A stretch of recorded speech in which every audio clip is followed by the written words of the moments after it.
here is a hook, and there's styles of holding your hook. There is the pencil grip. If you hold a pencil like so, then you would be using your hook like so. That means that your yarn would be positioned probably closer to your hook so you can wrap it around for yarn overs and then putting it through your fabric. And then there is the knife hook. So pretend you're holding a knife, and if this is the way that you butter your bread, then this is the knife hook. And then there's like combinations of them. Mine is more so like a between the knife hook and the pencil hook. I'm not quite sure how to explain that. So this is just a little piece of crochet that I was doing some single crochets on to practice these different, practice the different hand holds. It was very hard for me because obviously I have a certain style that I need to do that, crochet with and knitting with. And what led me to holding my crochet hook like this and my knitting needles like this is the style of knitting that I do is continental knitting. And a friend of mine showed me how to do this, and I was like, oh my god, that is so much easier than the way that I was knitting before. I just found it so crazy. So like, see, these are some knitting needles, and if you can tell, like, this is how I hold my crochet hook, is the same way, right? And the motion is really fluid.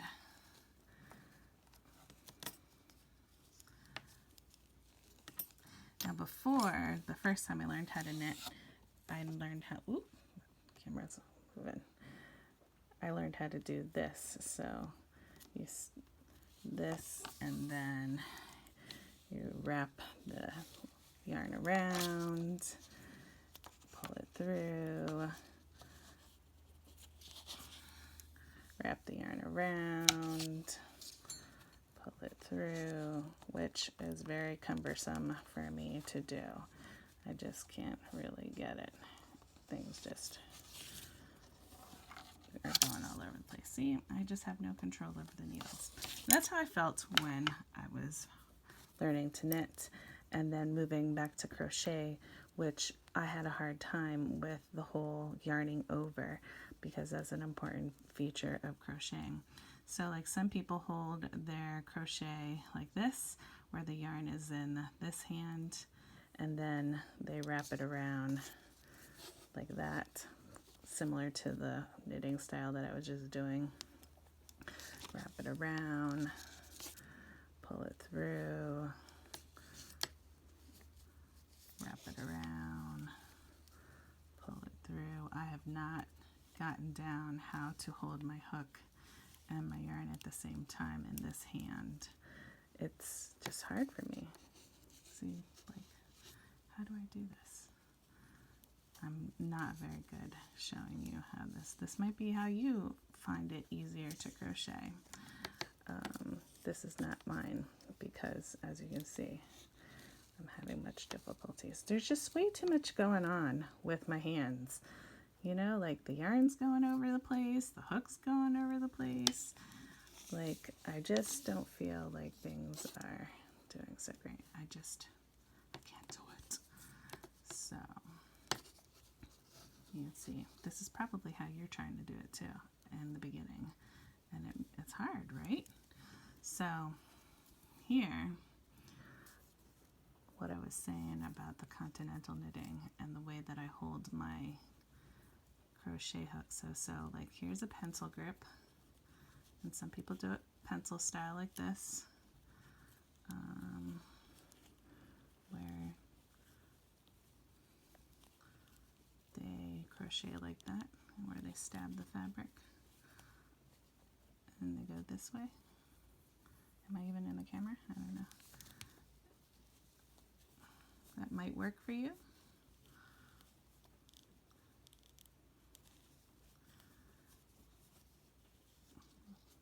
That does not work for me. Yarn over,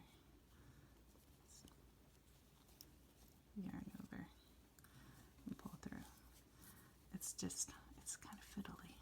It hurts my wrist and it hurts my hands doing that way. Again, there's just too much motion going on, and I really don't like the way that feels motion-wise in my hands.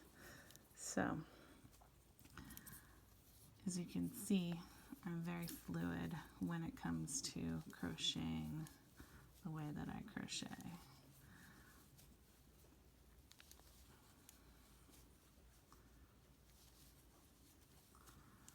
See? And it takes practice to figure out what works for you, particularly because our hands aren't used to making these motions, and you have to get them used to doing these motions, like yarning over. Some people yarn over, they just yarn, they pick it up and yarn over, or pick it up and yarn over. I can't yarn over like that. See? I'm just having a hard time with this. Yarn over. There's probably some other better YouTube videos to show you this than my inept ability to show you different hand holdings. Especially if you're left-handed. I think what comes into play is that if you're left-handed too, things are a little bit different with left-handers. And I'm right-handed. I was ambidextrous when I was younger. Much easier to work with both hands. Some people can switch their hands and it's not a problem. But if you're left-handed, I can't even imagine how that's going to work. How does that work? I don't know. This is very interesting. Nope, I'm definitely not left-handed. But you see that it doesn't really work that way. You should hold your hook in the right hand and motion with your left hand. See, even you could throw like that. So, thoughts. So, this is the pencil hook, the pencil grip, the knife grip,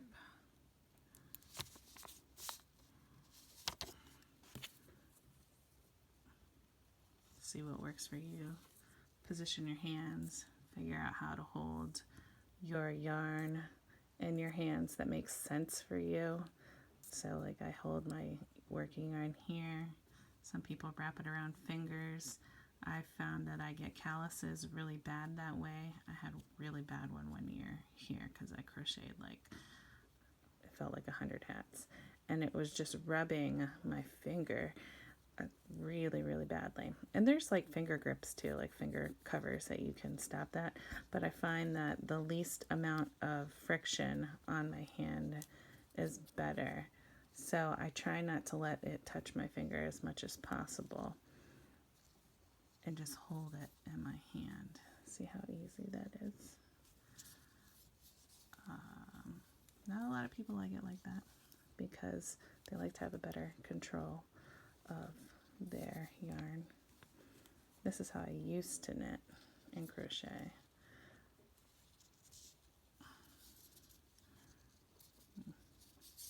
See, it's been a while since I did that.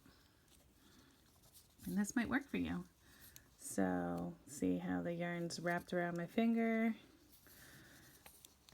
and then it's right there when I need it. Mine, I guess, is a little bit more stealth looking. You might want to try it that way, where you wrap your yarn around your finger. Some people use their middle finger.